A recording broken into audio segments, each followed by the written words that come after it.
Hello guys, welcome back your YouTube channel Chetna Tyagi classes. आज हम लोग करेंगे टीजीटी, पीजीटी और यूजीसी नेट से रिलेटेड कुछ होम साइंस के क्वेश्चन, जो कि न्यूट्रिशन से आपके रिलेटेड क्वेश्चंस होंगे। ठीक है ना। साथ साथ उन क्वेश्चंस के साथ उनके जो एक्सप्लेनेशन है वो भी आपको कराई जाएगी। तो चलिए फर्स्ट क्वेश्चन से हम करते हैं स्टार्ट। स्टार्ट करने से पहले मैं आप लोगों से कहना चाहूँगी कि अगर आपने वीडियो फर्स्ट टाइम देख रहे हैं तो प्लीज़ लाइक, शेयर और कमेंट ज़रूर किया कीजिए, और जिससे कि मैं और अच्छी अच्छी वीडियोस आपको के लिए ला सकूं। तो चलिए क्लास स्टार्ट करते हैं। फर्स्ट क्वेश्चन है, आहार पोषण विज्ञान के जनक कौन है। बहुत इजी क्वेश्चन है। ऑप्शन दिए हुए हैं लेवाइजर, पेंटाकोइपर और आपका एल्वर्टा और वोइट। ठीक है। टीजीटी में ये यूपी टीजीटी में 2021 में ये क्वेश्चन आया हुआ है, और आई थिंक इसका आंसर भी सबको ही पता ही होगा। वैसे लिखा हुआ भी है लेवाइजर। ठीक है, कौन है इसके? लेवाइजर। अब इससे ही रिलेटेड हम और क्वेश्चंस भी कर लेते हैं। ये क्वेश्चन मैंने आपको पहले भी कराया हुआ है और डिटेल में ही कराया हुआ है। ये क्वेश्चन बहुत इजी क्वेश्चन है और बहुत इंपॉर्टेंट क्वेश्चन है। तो कौन थे ये? जो पोषण विज्ञान के जनक एंटोनी लेवाइजर 1770 यानी कि 1770 से 1794 तक के बीच का जो समय है वो माना जाता है पोषण विज्ञान के जनक का समय। ठीक है। पोषण वह विशिष्ट रचनात्मक उपाचय क्रिया है जिसके अंतर्गत पदार्थों के खाद्य संश्लेषण व स्वांगीकरण एवं विषम पोषी जंतुओं का भोज्य अव्यय के अंतः ग्रहण, पाचन, अवशोषण, स्वांगीकरण द्वारा प्राप्त ऊर्जा, शारीरिक वृद्धि, मरम्मत, ऊतकों का नवीनीकरण और जैविक क्रियाओं का संचालन होता है। उसे क्या कहते हैं? सामूहिक पोषण। यानी कि मतलब पोषण वो चीज है, जो भी कुछ आपने खाया उसे पचाने की जो प्रोसीजर है उसके थ्रू जो आपको ऊर्जा मिली। ठीक है ना। जो आपकी सेल्स है या जो भी आपकी बॉडी में प्रॉब्लम्स है उनको उनका रिपेयरिंग हुई, तो वो सब चीजें क्या कहलाई? पोषण। ठीक है ना। तो इतना समझ आ गया होगा कि पोषण के जनक कौन है? लेवाइजर। और कब तक का इनका समय रहा लेवाइजर का? 1770 से 1794 तक का। अगर पूछ लिया जाए कि पोषण क्या है, तो पोषण क्या है?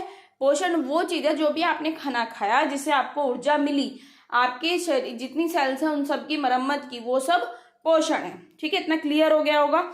नेक्स्ट क्वेश्चन है आपका, ग्लोबल न्यूट्रिशन रिपोर्ट 2018 के अनुसार किस देश का वृद्धि रोध पीड़ित बच्चों की दृष्टि से दूसरा स्थान है?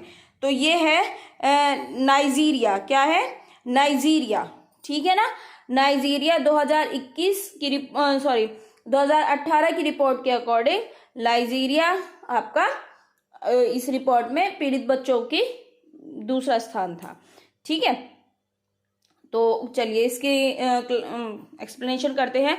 ग्लोबल न्यूट्रिशन रिपोर्ट 2018 के अनुसार नाइजीरिया देश वृद्धि रोध में पीड़ित बच्चों की दृष्टि में दूसरा स्थान है। वैश्विक पोषण रिपोर्ट 2021 के अनुसार भारत में रक्त अल्पता व चाइल्डहुड वेस्टिंग को कम करने की दिशा में कोई प्रगति नहीं हुई। यानी कि भारत में जिन बच्चों को एनीमिया पीड़ित बच्चे थे उनके लिए कोई भी कार्य नहीं किया गया। इस रिपोर्ट के अनुसार भारत में 15 से 49 आयु वर्ग के आधी से अधिक महिलाएं रक्त अल्पता से ग्रसित हैं। रक्त अल्पता से ग्रसित यानी कि एनीमिया। रक्त अल्पता किसे कहते हैं? एनीमिया, जिसमें आपके अंदर जो हीमोग्लोबिन है या रक्त है उसकी कमी हो जाती है। ग्रसित महिलाओं की संख्या वर्ष 2016 में 52.6% से बढ़कर 2020 में कितनी हो गई? 53। ठीक है ना। तो ध्यान रखिएगा, अगर दूसरे स्थान 2018 की रिपोर्ट के अनुसार बात की जाए, दूसरा स्थान किसका है? नाइजीरिया का। और भारत में रक्त अल्पता की जो प्रतिशत थी वो 2016 में कितनी थी? 52.6%। और जो कि 20 में बढ़कर कितनी हो गई? 20 में बढ़कर हो गई आपके 53%। ठीक है। नेक्स्ट क्वेश्चन है, कौन से भोजन या भोजनों के संयोजन अच्छी गुणवत्ता का प्रोटीन उपलब्ध कराता है? कौन है? कच्ची मछली या मांस का टिक्का, अंडे, दालें व भूरा चावल, उक्त सभी। तो जो सबसे अच्छा देता है वो देता है दाल और भूरा चावल, दाल और भूरा चावल आपको उत्तम प्रकार का प्रोटीन देता है। ठीक है, अब नेक्स्ट क्वेश्चन करते हैं हम। नेक्स्ट क्वेश्चन है, सार्वजनिक स्वास्थ्य चक्र कितने चरण हैं? स्वास्थ्य चक्र कितने हैं? तो इसके 4 चरण होते हैं। ठीक है ना, इसमें 4 ऑप्शन नहीं दिया हुआ है।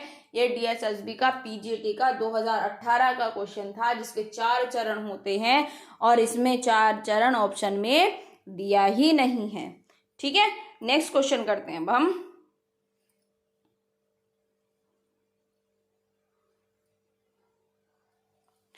नेक्स्ट क्वेश्चन है, अपोषणीय पदार्थ जो भोज्य पदार्थों में उद्देश्यपूर्ण ढंग से मिलाए जाते हैं, क्या है वो है food activated food, supplement, fermented food, fertilised food. तो ये होता है क्या चीज मिलाई जाती है भोज्य पदार्थों में उद्देश्यपूर्ण ढंग से? तो उसमें मिलाया जाता है फूड एक्टिवेटेड पदार्थ। क्या उद्देश्य होता है इसका? इससे जो भोजन की गुणवत्ता है और पौष्टिकता है उसमें कोई कमी ना आए और उसकी जो पौष्टिकता है वो बढ़ाने के लिए, ठीक है ना, उस चीज में बढ़ाने के लिए उसको किया जाता है। ठीक है, आज की क्लास में इतना ही। ये सिर्फ 4 ही क्वेश्चन थे आपके, सॉरी 5। तो नेक्स्ट क्लास में हम लोग करेंगे इस टॉपिक को कंप्लीट। आज की क्लास में इतना ही। Thank you.